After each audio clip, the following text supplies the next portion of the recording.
Hello नमस्कार दोस्तों, स्वागत है आपका हमारे यूट्यूब चैनल। फ्रेंड्स, आज हम बात करेंगे भारतीय राष्ट्रीय आंदोलन की। और भारत का जो राष्ट्रीय आंदोलन है ये लंबे समय तक संचालित एक प्रमुख आंदोलन था। और इस आंदोलन की जो शुरुआत मानी जाती है ये 1885 जब कांग्रेस की स्थापना की गई थी, उस समय से इस भारतीय राष्ट्रीय आंदोलन की शुरुआत मानी जाती है। और काफ़ी उतार चढ़ाव के बाद जो है ये 15 अगस्त 1947 तक ये जो है अनवरत रूप से ये चलता रहा था। और इसकी बात करें, ये जो है 3 चरणों में इसको हम पढ़ेंगे। पहला जो प्रथम चरण हम पढ़ेंगे 1885 से लेके 1905 तक, जिसे हम उदारवादी चरण करते हैं। दूसरा पढ़ेंगे 1905 से लेके 1919 तक, जिसे हम करेंगे उग्रवादी चरण। और तीसरा पढ़ेंगे 1919 से लेके 1947 तक, गांधीवादी चरण।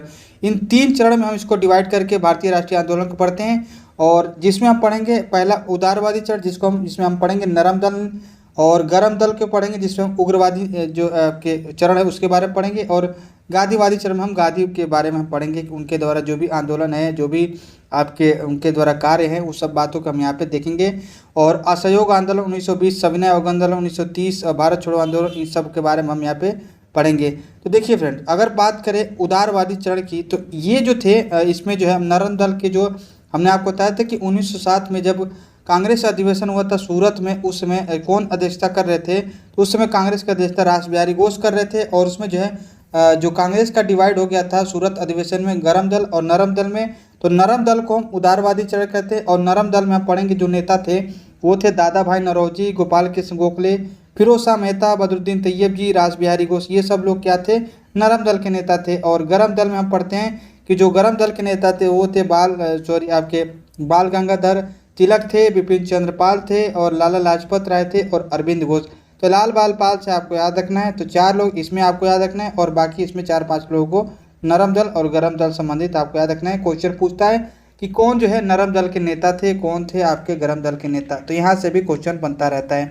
और उदारवादी चरण के जो काल था कहाँ से कहाँ तक था, और जो आपके उग्रवादी चरण है वो कब से कब तक था, ये भी आपको याद रखना है। और 1905 में आप पढ़ेंगे अभी बंगाल विभाजन, उसके विरोध में क्या है, स्वदेशी आंदोलन चलाया जाएगा। तो अगर बात करें उदारवादी चरण की, तो इनके जो साधन थे, यानी उदारवादी चरण के जो नेता थे उनके जो साधन थे वो याचना, जो आपके अनुरोध पत्र, इनके माध्यम से अपने कार्य करवाते थे। और अंग्रेज अगर इस कार्य को मना भी कर देते थे ये शांति से माने जाते थे। लेकिन उग्रवादी जो चरण थे वो जो थे स्वराज का उद्देश्य इनका था। देखिए, उदारवादी चरण की बात करें तो उदारवादी चरण चाहते थे सुधार का उद्देश्य इनका था, और उग्रवादी चाहते थे स्वराज्य का उद्देश्य। और इनका जो साधन था उग्रवादी का, ये स्वराज, स्वदेशी वस्तुओं को अपनाएं, विदेशी वस्तु का बहिष्कार करे, और राष्ट्रीय शिक्षा का जो है विकास करे, और उग्रवादी चाहते थे। और उग्रवादी जो नेता थे अभी हमने आपको था लाल बाल पाल और अरविंद घोष, ये सब नेता इसमें थे।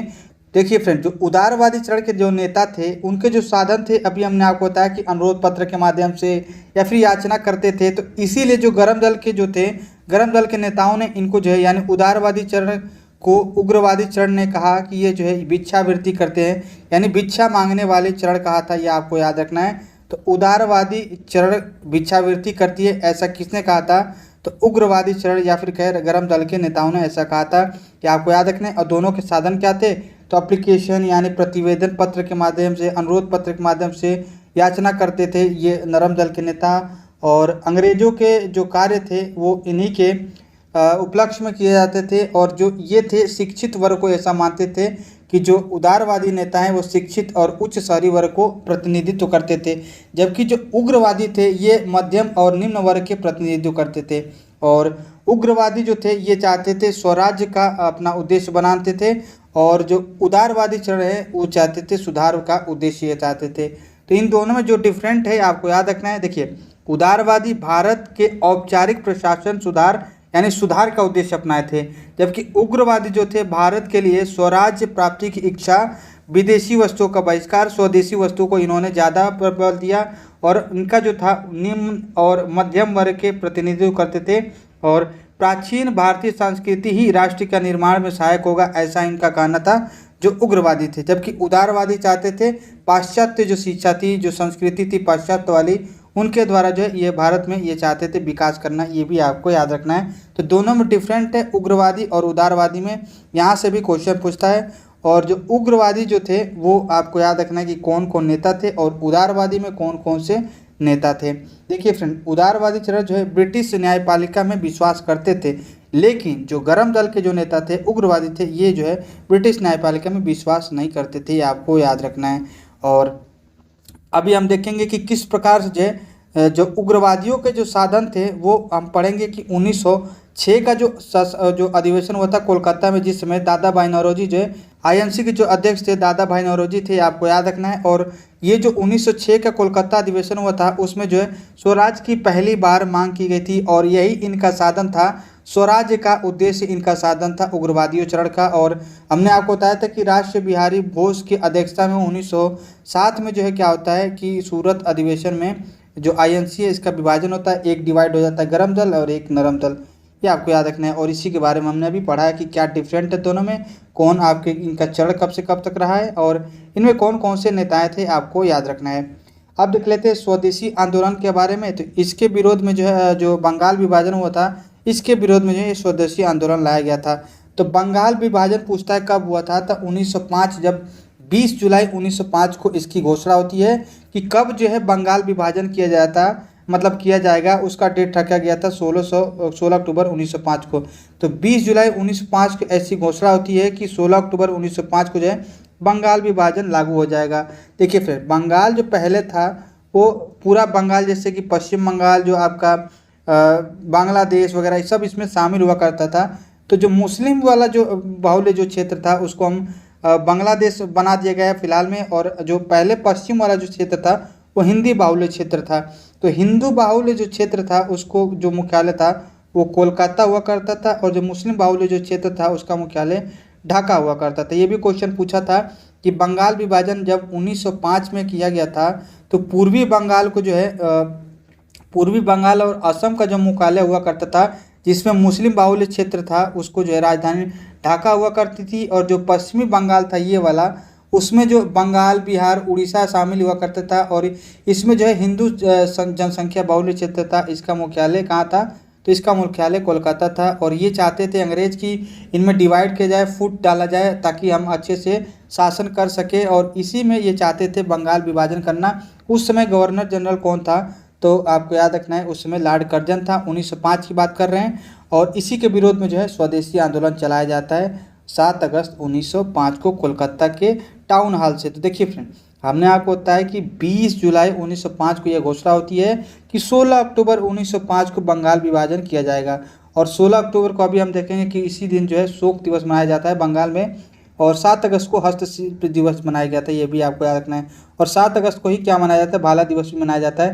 तो इतनी बातें आपको याद रखना कि बंगाल विभाजन के विरोध में जो स्वदेशी आंदोलन शुरू किया जाता है कब, तो 7 अगस्त 1905 कोलकाता के टाउन हॉल से विदेशी वस्तुओं का यहाँ पे बहिष्कार किया जाता है।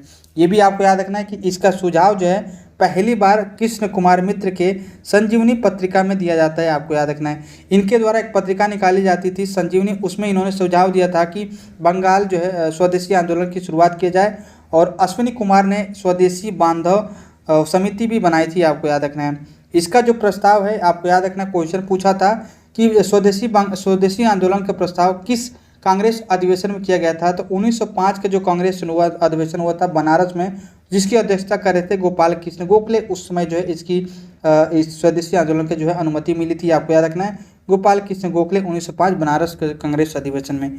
ये भी आपको याद रखना है, वहाँ पे प्रस्ताव पारित हुआ था। अभी हमने आपको बताया कि 16 अक्टूबर 1905 को जो है बंगाल में शोक दिवस मनाया गया था, जिस डेट को ये लागू करने की तिथि रखी गई थी 16 अक्टूबर 1905 को, कि इस दिन जो है बंगाल को विभाजित कर दिया जाएगा, ये आपको याद रखना है। गवर्नर जनरल कौन था, लॉर्ड कर्जन, ये भी आप लोग नोट कर लेना है। और देखिए फ्रेंड, उस समय जो बंगाल का जो क्या बोलते हैं उसका जो लेफ्टिनेंट गवर्नर था, वो भी आपको याद रखना है, उस समय था एंड्रयूज फ्रेजर, जो कि बंगाल विभाजन के समय बंगाल का क्या था, लेफ्टिनेंट गवर्नर था।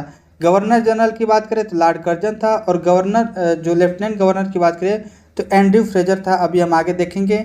और 1911 में जो है दिल्ली दरबार कराया जाता है। दिल्ली दरबार में जॉर्ज परचम आते हैं, और जो कि इंग्लैंड के महाराजा थे, और ये भारत यात्रा में आते हैं। और उस समय जो वायसराय था हार्डिंग द्वितीय, जिसमें हम दिल्ली दरबार की बात करें 1911 में, उस समय वायसराय कौन था? तो हार्डिंग द्वितीय। और इसी समय जो है बंगाल विभाजन को रद्द कर दिया जाता है और कोलकाता से जो राजधानी है वो कहाँ लाई जाती है? तो दिल्ली में। अभी हमने आपको बताया कि जो हिंदू बाहुल्य क्षेत्र था बंगाल विभाजन के समय, जिसमें बंगाल, बिहार, उड़ीसा शामिल था, उसमें जो उसके मुख्यालय कहाँ था?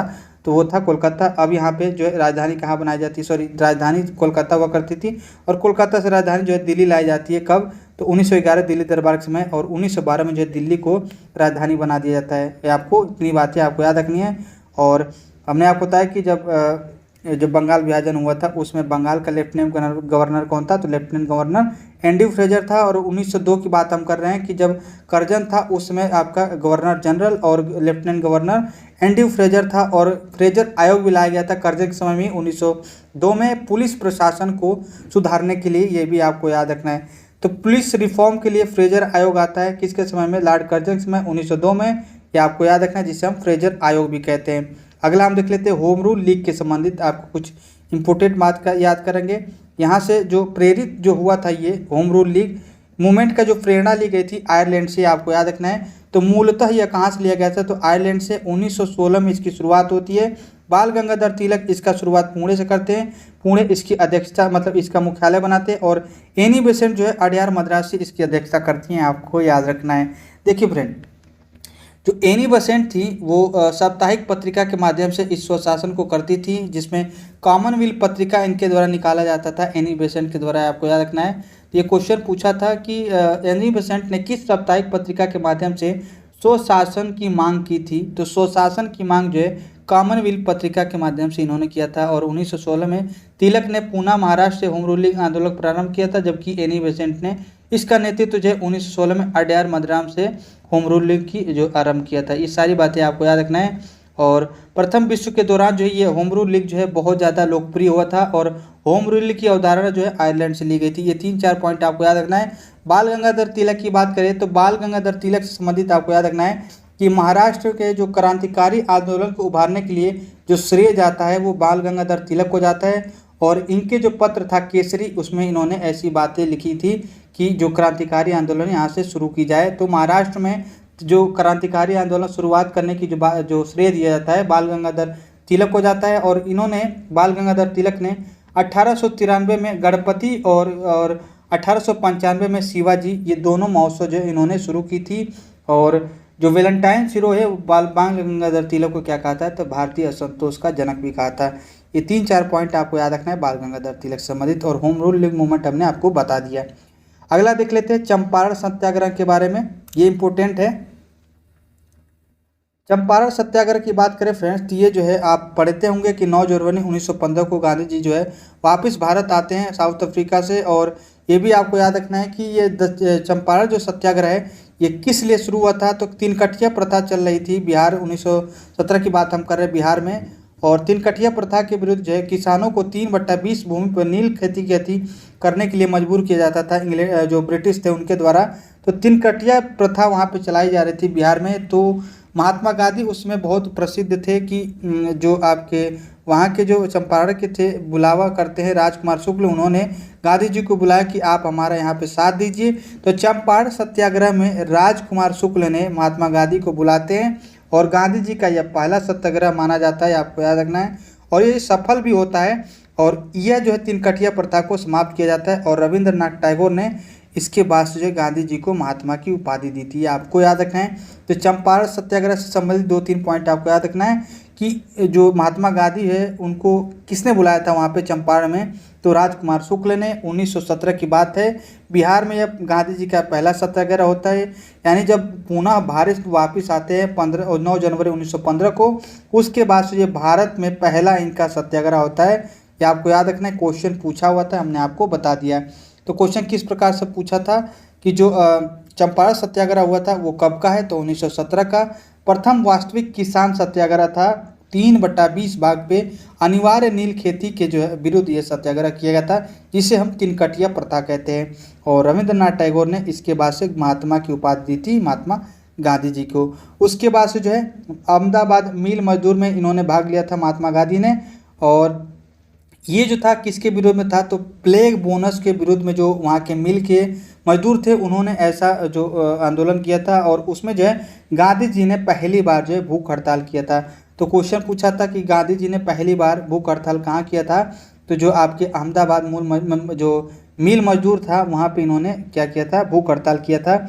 और जो plague bonus in the sense, जब वहाँ पे प्लेग आया था उस समय जो है मजदूरों को बोनस दिया जाता था। तो बोनस जब प्लेग खत्म हो जाता है तो अंग्रेज चाहते थे, यानी वहाँ के जो जमींदार थे और अंग्रेज जो जमींदार चाहते थे कि जो इनका जो बोनस है उसको समाप्त कर दिया जाए। लेकिन वहाँ पे जो है ये मजदूर क्या करते हैं, विरोध करने लगते हैं, उस पर जो है आंदोलन करने लगते हैं, और उनका साथ जो है महात्मा गांधी जी देते हैं और प्रथम भूख हड़ताल वहाँ पे करते हैं। ये भी जो है सफल हो जाता है। अगला हम पढ़ेंगे कि खेड़ा किसान आंदोलन 1918 में, और ये भी जो है क्या होता है, सफल होता है। तो बैक टू बैक इन्होंने तीन जो है चंपारण सत्याग्रह 1917, अहमदाबाद मजदूर आंदोलन 1918, और इसमें जो है इन्होंने प्रथम भूख हड़ताल की थी। फिर खेड़ा सत्याग्रह प्रथम पूर्ण किसान सत्याग्रह था, ये भी आपको याद रखना है। तो देखिए तीन इन्होंने क्या किया, सफल जो है आंदोलन की, और तीनों में ये सफल होते हैं। इसके बाद से जो है महात्मा गांधी की जो प्रसिद्धता है वो बहुत ज़्यादा फेमस हो गए थे यहाँ पे भारत में। तो यहाँ से आपको याद रखना है कि जो खेड़ा किसान आंदोलन 1918 में हुआ था उसमें किसने बुलाया था इनको, तो विट्ठल भाई पटेल ने महात्मा गांधी जी को बुलाया था। तो विट्ठल भाई पटेल और महात्मा गांधी मिलकर जो है अकाल के विरुद्ध जो है भू राजस्व के खिलाफ जो आंदोलन किया था उन्होंने, खेड़ा किसान आंदोलन। और ये जो है सर्वप्रथम जो है पूर्ण किसान सत्याग्रह था, खेड़ा सत्याग्रह भी आपको याद रखना। डेट आपको याद रखना कि चंपारण सत्याग्रह 1917, अहमदाबाद मजदूर आंदोलन 1918, और क्रम भी आपको याद रखना है। पहला आपको आएगा, देखिए 1918 में तो दोनों है, अहमदाबाद मजदूर आंदोलन और खेड़ा सत्याग्रह आंदोलन। तो आपको डेट आपको याद रखना है, और कौन पहले है, तो सत्याग्रह आंदोलन 1917, फिर अहमदाबाद मजदूर आंदोलन जो 1918, फिर जो है आपका खेड़ा आंदोलन 1918। तो इसके बाद आप पढ़ेंगे रोलेक्ट एक्ट। तो रोलेक्ट एक्ट की बात करें तो 1919 में सिडनी रोलेक्ट के तहत ये क्या लाया जाता है, एक कानून लाया जाता है रोलेक्ट एक्ट, जो कि क्रांतिकारियों को दमन के लिए लाया जाता है। तो ब्रिटिश शासन के द्वारा जो 1919 में रोलेक्ट एक्ट लाया जाता है उसका उद्देश्य यही था कि जो क्रांतिकारी उभर रहे थे और क्रांतिकारियों की जो नीतियाँ थी उनको दमन करने के लिए रोलेक्ट एक्ट लाया जाता है, जिसे हम बिना अपील, बिना दलील, बिना वकील का कानून भी कहते हैं, जिसे हम काला कानून भी कहते हैं। आपको याद रखना है। तो ये क्वेश्चन पूछा था कि ये किस वायसराय के काल में आया था। देखिए फ्रेंड, जो लॉर्ड चेम्सफोर्ड था उसी के कार्यकाल में। चेम्सफोर्ड की बात करें तो चेम्सफोर्ड जब वायसराय था उसका कार्यकाल जब 1916 से लेके 1921 तक रहा था। तो 1916 से 1921 के बीच जो भी कार्य होंगे वो किसके मध्य कहा जाएगा, तो वो चेम्सफोर्ड के अधीन माना जाता है। और असहयोग आंदोलन पढ़ेंगे अभी, तो असहयोग आंदोलन भी जब पढ़ेंगे उसमें वो भी किसके समय में, तो चेम्सफोर्ड के ही समय में लाया गया था, क्योंकि असहयोग आंदोलन 1920 में ही लाया गया था। तो 1920 में कौन था, तो चेम्सफोर्ड ही उसमें वायसराय था। इससे भी क्वेश्चन पूछ सकता है। देखिए ये विरोध क्यों किया जा रहा था इसका, तो सत्यपाल और सैफुद्दीन किचलू जो थे ये इसका विरोध कर रहे थे रोलेक्ट एक्ट के विरोध में इनको गिरफ्तार कर लिया जाता है। और इसके विरोध में जो है कि सत्यपाल और सैफुद्दीन किचलू को जो है रिहा किया जाए, उसके विरोध में जो है अमृतसर जलियांवाला बाग में एक शांतिपूर्ण विरोध किया जाता है। लेकिन वहाँ पे 13 अप्रैल, ध्यान सुनिएगा, 13 अप्रैल 1919 बैसाखी का दिन था। वहाँ पे जनरल डायर ने गोली चला दी और जिसमें जो है हज़ारों लोगों की मौत हो जाती है। हालांकि ये जो आंकड़े हैं 1000 लोगों की वो एक तरह से जो ब्रिटिश थे उन्होंने ही आंकड़ा दिया था, लेकिन हालांकि वहाँ पे बहुत लोग मारे गए थे और जनरल डायर द्वारा निहत्थी भीड़ पर बहुत सारे गोलियां चलाकर जो हज़ारों लोगों की हत्या कर दी गई, और जिसे हम जलियांवाला बाग हत्याकांड के नाम से जानते हैं। और जलियांवाला नरसंहार भी आपको याद रखना है, इसको कहा जाता है। तो 13 अप्रैल 1919 की बात है और जनरल डायर को जो है ब्रिटिश का शेर कहा गया है। तो इतनी बातें आपको याद रखना है कि क्यों और किस कारण से इसको जो है जलियांवाला बाग हत्याकांड हुआ। तो जो सैफुद्दीन किचलू हैं और जो सत्यपाल है इनके विरोध में ऐसा हुआ। जनरल वाला जो जलियांवाला बाग है वहाँ पे शांतिपूर्ण विरोध किया जाता है, लेकिन जनरल डायर ने क्या किया, उन पे निहत्थी गोलियां चला दी और हज़ारों लोगों को वहाँ पे मार दिया जाता है, जिसे हम जलिया नरसंहार कहा जाता है। और उसके बाद से रविंद्रनाथ टैगोर ने क्या किया, नाइटहुड की उपाधि त्याग दी। और शंकरन नायर जो थे वो वायसराय कार्यकारिणी में क्या करते थे, कार्य करते, उन्होंने भी क्या किया, इस्तीफा दे दिया। तो शंकरन नायर ने क्या किया, वायसराय के कार्यकारिणी सभा में क्या थे, ये कार्य करते थे, इन्होंने इस्तीफा दे दिया और रविंद्रनाथ टैगोर ने नाइटहुड की उपाधि त्याग दी। तो क्वेश्चन पूछा था कि किसके उपलक्ष्य में जो है नाइटहुड की उपाधि रविंद्रनाथ टैगोर ने और शंकरन नायर ने क्या किया, कार्यकारिणी से इस्तीफा दिया था। तो जलियांवाला नरसंहार के कारण। और जांच के लिए जो जलियांवाला बाग जो हत्याकांड हुआ था, जिसे हम जलियांवाला नरसंहार कहते हैं, इसकी जांच के लिए हंटर कमेटी लाई गई थी। देखिए, एक है हंटर आयोग, आपको याद रखना है, हंटर आयोग 1882 में लाया गया था, वो तो शिक्षा से संबंधित है। लेकिन जांच आयोग के लिए एक हंटर कमेटी लाई गई थी। तो हंटर कमेटी जो है जलियांवाला नरसंहार के लिए जांच कमेटी लाई गई थी। और इसमें जो है क्या किया जाता है, जो डायर है, जनरल डायर, उसको निर्दोष करा दिया जाता है। लेकिन 1940 में शहीद सरदार उधम सिंह ने लंदन में जाकर माइकल ओ डायर को हत्या कर देते हैं। माइकल ओ डायर, ये जनरल डायर नहीं था, ये दूसरे व्यक्ति को मार देते हैं। तो क्वेश्चन पूछा था कि सरदार उधम सिंह ने 1940 में लंदन में जाके किसको गोली मारा था, तो माइकल ओ डायर था, यह आपको याद रखना है। ये सारी बातें आपको याद रखनी है जलियांवाला नरसंहार से संबंधित। और इसमें जो विरोध किया था, इसके पीछे अगर कारण देखा जाए तो जो रोलेक्ट एक्ट है वही एक इसके पीछे प्रमुख कारण माना जाता है। अगला हम देख लेते हैं खिलाफत आंदोलन 1919 से लेके 1924 तक चला था। लेकिन स्टार्टिंग पूछता है खिलाफत आंदोलन कब शुरू हुआ था, और इसमें भी कौन है, तो जेम्स फोर्डी आपको याद रखना है। खिलाफत आंदोलन की बात करें तो तुर्की में जो कलाम पाशा के द्वारा क्या किया गया था, जो खलीफा का पद समाप्त कर दिया जाता है बाद में 1924 में। हालांकि इसकी शुरुआत की बात करें खिलाफत आंदोलन की, तो पहला जो विश्व युद्ध हुआ था उसमें तुर्की जो है मुसलमानों का सर्वोच्च पद हुआ करता था, खलीफा पद, उसका अंत कर दिया जाता है। देखिए फ्रेंड्स, अगर इसका पूरा आप डिटेल देखना चाहेंगे जब इसका खिलाफत आंदोलन की, तो इसके पीछे रीजन बहुत बड़ा था। जब आपके प्रथम विश्व युद्ध हुआ था तो उसमें क्या हुआ था कि जो आपके धुरी राष्ट्र थे और एक मित्र राष्ट्र एक तरफ थे, तो मित्र राष्ट्र जीत जाते हैं और धुरी राष्ट्र जो थे वो हार जाते हैं।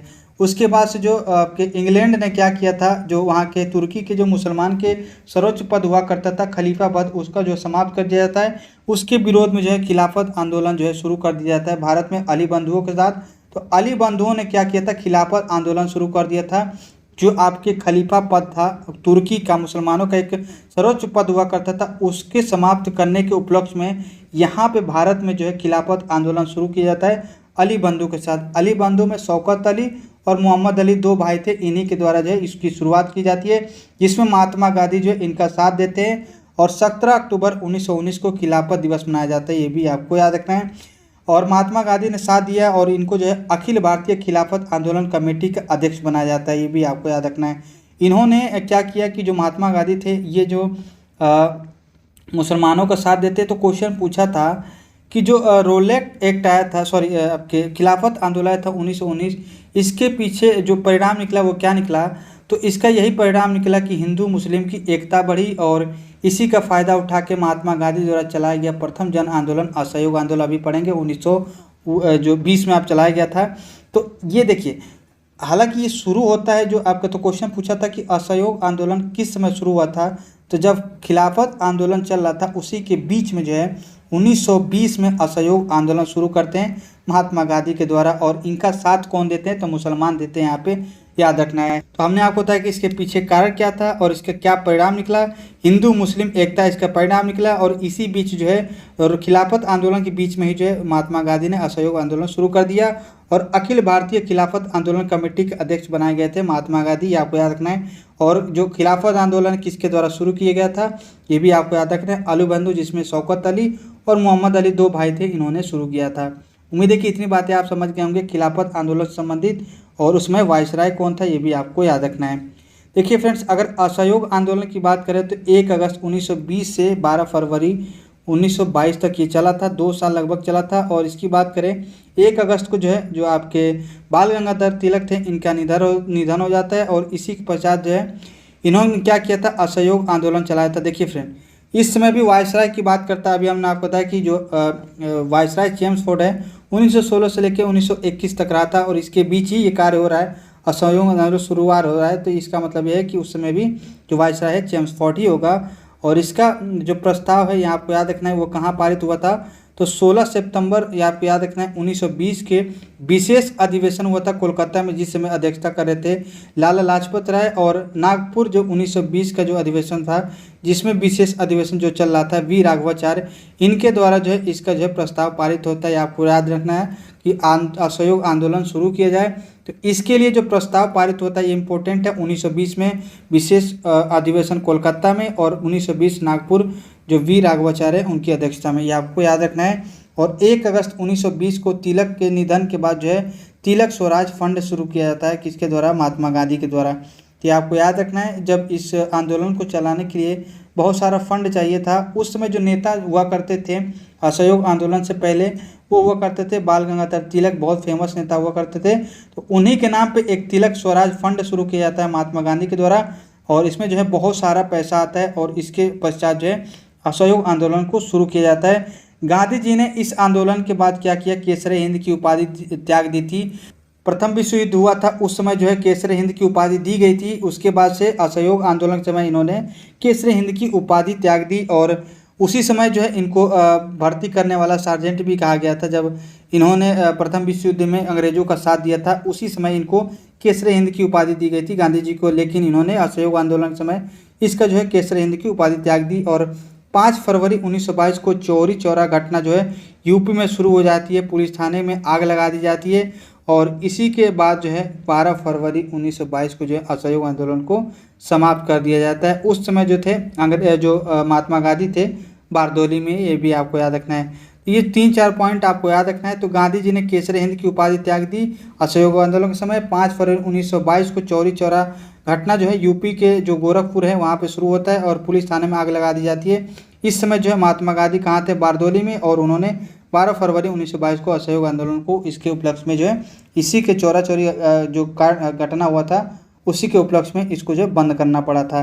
तो क्वेश्चन पूछा था कि किस घटना के उपरांत जो है असहयोग आंदोलन को समाप्त करना पड़ा, तो वो था चौरी चौरा घटना। आपको याद रखना है 5 फरवरी 1922 गोरखपुर की घटना है, उसमें जो है पुलिस थाने में आग लगा दी जाती है। देखिए फ्रेंड, अगला हम पॉइंट की बात करें तो हम पढ़ेंगे बारदौली सत्याग्रह के बारे में। ये बारदौली सत्याग्रह 1928 की बात करेंगे। ये जो है गुजरात में शुरू होता है। इसके नेतृत्व जो कर रहे थे वो कर रहे थे सरदार वल्लभ भाई पटेल, आपको याद रखना है। अकाल में जो है कर में 30% की वृद्धि कर दी गई थी। जिस समय बारदौली की बात कर रहे हैं उस समय जो है अकाल पड़ रहा था वहाँ पे, और उस समय जो है 30% की वृद्धि भी कर दी गई थी टैक्सेस में, और इसी को जो है कम करने के लिए यहाँ पे जो है नेतृत्व कर रहे थे सरदार वल्लभ भाई पटेल। और कर को 6% कम करना था, और उसमें जो है जांच जो आयोग लाया गया था, मैक्सवेल ब्रूमफील्ड आयोग लाया गया था इस बारदौली सत्याग्रह की जांच के लिए। और महिलाओं ने, वहाँ की जो बारदौली की जो महिलाएं थी, उन्होंने ही सरदार वल्लभ भाई पटेल को सरदार की उपाधि दी थी, आपको याद रखना है। तो बारदौली की महिलाओं ने सरदार की उपाधि जो है सरदार वल्लभ भाई पटेल को दी थी। और ये कब की घटना है? तो बारदौली सत्याग्रह 1928 गुजरात की बात कर रहे हैं। उसका नेतृत्व कौन कर रहे थे?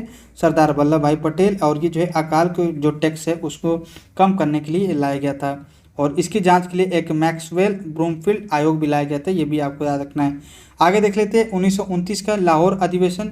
इसकी अध्यक्षता कर रहे थे जवाहरलाल नेहरू, ये आपको याद रखना है। जो आईएनसी की जो अध्यक्षता कर रहे थे उसमें जो कांग्रेस अधिवेशन लाहौर का 1929 की हम बात कर रहे हैं, उसकी अध्यक्षता कर रहे थे पंडित जवाहरलाल नेहरू। और इसमें जो है गांधी जी के द्वारा जो है 11 सूत्री की मांग पेश की गई थी, जिसमें हम पढ़ेंगे नमक। इन्होंने कहा था कि नमक कर समाप्त किया जाए, बंदियों को जो रिहा किया, जो क्रांतिकारी जो आपके नेता थे उनको जो रिहा किया जाए, शराब बंद किया जाए, और भू राजस्व को 50% तक कम किया जाए। इन्होंने अंग्रेजों से मांग की थी।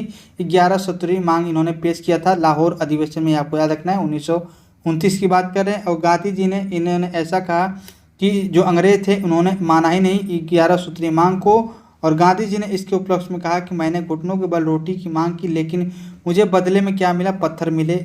और इसी के उपलक्ष्य में जो है सभी ने आगे आंदोलन शुरू कर देते हैं महात्मा गांधी के द्वारा, आपको याद रखना है। तो ये कब की बात है? 1930 में इन्होंने क्या किया? सभी ने आगे आंदोलन शुरू कर दी। तो लाहौर अधिवेशन के उपरांत इन्होंने, महात्मा गांधी ने 11 सूत्री मांग पेश की, लेकिन अंग्रेजों ने इसको नहीं माना। और गांधी जी ने इसी के उपलक्ष्य में कहा कि मैंने घुटनों के बल रोटी मांगी, लेकिन मुझे बदले में क्या मिला? पत्थर मिले। और इसी को कहते हुए जो महात्मा गांधी थे सभी ने अवज्ञा आंदोलन की शुरुआत कर दी। अब बात करते हैं सभी ने अवज्ञा आंदोलन की। तो इसमें जो है नमक कर का विरोध किया जाता था। अभी हमने आपको बताया कि इसमें जो 11 सूत्री मांग रखी थी उसमें कौन सा? एक नमक जो कर था उसको भी समाप्त करने के लिए इन्होंने कहा था। और दांडी यात्रा प्रारंभ होता है सविनय अवज्ञा आंदोलन। अभी हम पढ़ेंगे कि दांडी यात्रा के उपरांत जब समाप्त होता है दांडी में, उसी के बाद से जो है सविनय अवज्ञा आंदोलन की शुरुआत की जाती है। तो सविनय अवज्ञा आंदोलन दांडी मार्च के बाद से इसको शुरू किया जाता है। इसको हम दांडी मार्च या फिर कहीं सविनय अवज्ञा आंदोलन भी कहीं कहीं कहा जाता है, नमक सत्याग्रह भी कहा जाता है।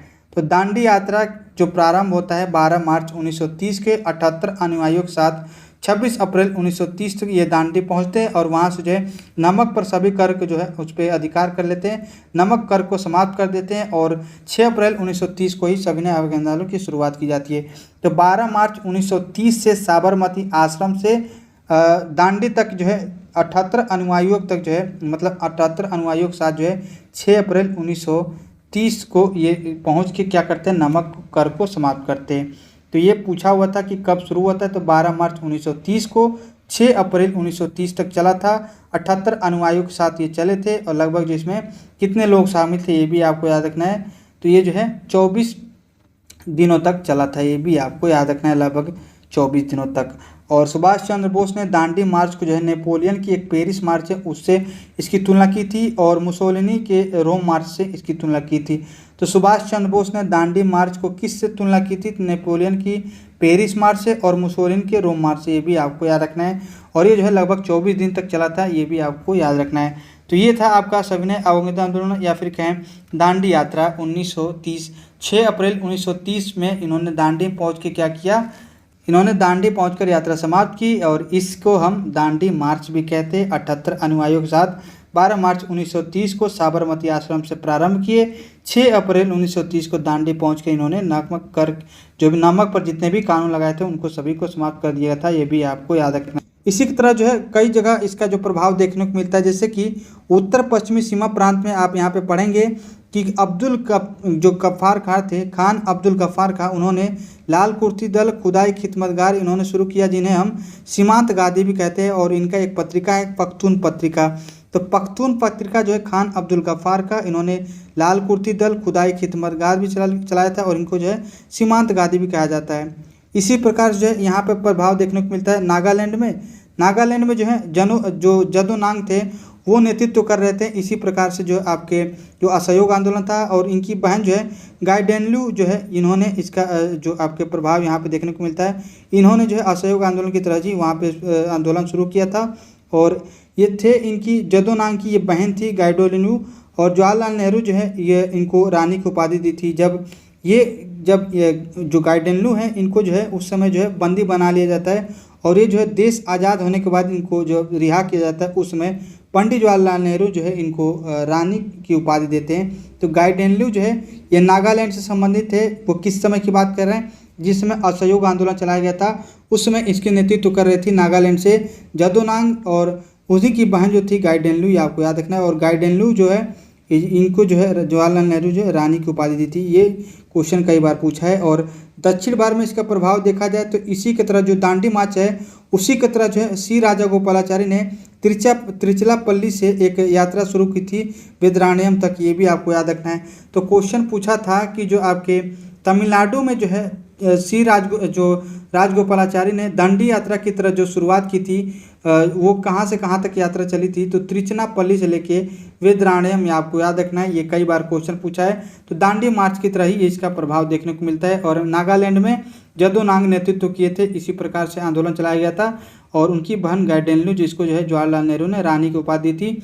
और उत्तर पश्चिम सीमा प्रांत में हमने आपको बताया कि खान अब्दुल गफ्फार खान ने शुरू किया था लाल कुर्ती दल और खुदाई खिदमतगार, जिसे हम सीमांत गादी भी कहते हैं इनको। और उसी प्रकार से प्रभावित होकर धरासन महाराष्ट्र में सरोजिनी नायडू ने भी क्या आंदोलन किया था, सविनय आंदोलन से प्रभावित होकर। तो ये उस समय की बात है। तो क्वेश्चन पूछा था कि सविनय अवज्ञा आंदोलन से प्रभावित होकर सरोजिनी नायडू ने कहाँ पे, धरासन महाराष्ट्र में इसके चलाया था आंदोलन। और उसी प्रकार से नागालैंड में जदोनांग गाइडेनलू उनकी बहन थी और सी राजगोपालाचारी ने दांडी मार्च की तरह तिरुचिरापल्ली से लेकर वेदराण्यम तक यात्रा किए थे। और पश्चिमी जो उत्तर पश्चिमी सीमा प्रांत है इसीलिए इनको सीमांत गादी भी कहा जाता है। सीमा प्रांत जो उत्तरी पश्चिमी का अब्दुल गफ्फार खां थे, लाल कुर्ती खुदाई खिदमतगार भी चलाए थे। इनकी पत्रिका है पख्तून पत्रिका। ये सारी बातें आपको याद रखना है सविनय अवज्ञा आंदोलन से संबंधित और इसका प्रभाव कहाँ से कहाँ तक देखने को मिला था। आचार्य विनोबा भावे किस आंदोलन में शामिल होने के लिए प्रथम बार गिरफ्तार हुए थे, तो सविनय अवज्ञा आंदोलन में शामिल होने के लिए इन्होंने गिरफ्तार किया गया था। ये भी आपको याद रखना है। ये सविनय अवज्ञा आंदोलन का बहुत प्रभाव देखने को मिलता है। इसको जो है जब किसको जो सविनय अवज्ञा आंदोलन इसको शुरू समाप्त कर दिया जाता है गांधी इरविन समझौता के समय, जब 5 मार्च 1931 को जब गांधी इरविन समझौता चलाया जाता है उसमें इसको समाप्त कर दिया जाता है। तो 5 मार्च 1931 को गांधी इरविन समझौता किया जाता है और इसकी मध्यस्थता कौन करते हैं? अंग्रेजों के बीच। तो तेज बहादुर सप्रू और जयकर ने इसकी मध्यस्थता की थी अंग्रेजों और महात्मा गांधी के बीच में। और इसमें जो है नमक कर को समाप्त तो कर ही दिया जाता है, लेकिन इसको जो है जो आपके सविनय अवज्ञा उसको भी समाप्त कर दिया जाता है और कांग्रेस को जो है अप्रूवल मिल जाता है कि सेकेंड गोलमेज सम्मेलन में भाग लेंगे। ये आपको याद रखना है। तो जो गांधी इरविन समझौता हुआ था उसके बाद से कांग्रेस को जो अप्रूवल मिलता है कि ये जो है कांग्रेस क्या करेगा, द्वितीय गोलमेज सम्मेलन भाग लेगा। और ये भी आपको याद रखना है कि द्वितीय गोलमेज सम्मेलन में जो भाग लिए थे वो कौन नेतृत्व कर रहा था? तो कांग्रेस के जो नेतृत्व कर रहे थे वो महात्मा गांधी कर रहे थे, अभी हम पढ़ेंगे। और लंदन में प्रथम गोलमेज सम्मेलन हुआ था, उस समय भारतीय नेता ने भाग लिया था मौलाना मोहम्मद अली। और द्वितीय जो गोलमेज सम्मेलन हुआ था उसमें कांग्रेस की तरफ से किसने भाग लिया था? महात्मा गांधी। और महात्मा गांधी के बारे में हम पढ़ेंगे अभी कि द्वितीय गोलमेज सम्मेलन में भाग लेने के लिए महात्मा गांधी जो है बम्बई से लंदन एस राजपूताना नामक जो जलयान था उससे वहाँ गए थे और लंदन में किंग्स ने हाल में वो उठारे थे। यह भी क्वेश्चन पूछा था। तो गांधी इरविन समझौता जो है 5 मार्च 1931 को जो है दिल्ली में किया जाता है और इसी समय जो है ये जो आपका सविनय अवज्ञा आंदोलन को समाप्त किया जाता है। इसके बाद से और गांधी इरविन समझौता की किस आंदोलन के स्थगन किया? अभी हमने आपको बताया कि सविनय अवज्ञा आंदोलन को समाप्त कर दिया जाता है। और जो आपके भारतीय राष्ट्रीय कांग्रेस का प्रतिनिधित्व किस गोलमेज सम्मेलन में? तो द्वितीय गोल सम्मेलन में किसने भाग लिया था? तो महात्मा गांधी। और महात्मा गांधी जो है द्वितीय गोलमेज सम्मेलन के लिए भाग लेने के लिए जो है बम्बई से जो लंदन गए थे वो एस राजपूताना जलयान से वहाँ पे गए थे और किंग्सले हाल ने ये ठहरे भी थे। ये सारी बातें आपको याद रखना है। गांधी इरविन समझौता का डेट याद रखना है और किसके किसके मध्य हुआ था। और प्रथम गोलमेज सम्मेलन आगे हम पढ़ेंगे, द्वितीय गोलमेज सम्मेलन क्या पढ़ेंगे, तृतीय गोलमेज सम्मेलन कब हुआ था और ये जो है तीनों गोलमेज सम्मेलन में कौन भाग लिया था? तो जो BR अम्बेडकर जो है ये तीनों गोलमेज सम्मेलन भाग लिए थे। और 1931 की जो भारतीय राष्ट्रीय कांग्रेस का जो कराची अधिवेशन हुआ इसमें हम पढ़े थे कि पंडित जवाहरलाल नेहरू ने जो है मूल अधिकारों की मांग की थी और तीनों गोलमेज सम्मेलन से संबंधित आपको याद रखना है कि BR अम्बेडकर ने भाग लिया था। तो फ्रेंड्स ये था आपके भारतीय राष्ट्रीय आंदोलन से संबंधित कुछ महत्वपूर्ण बातें। मिलते हैं नेक्स्ट वीडियो में, तब तक के लिए जय हिंद।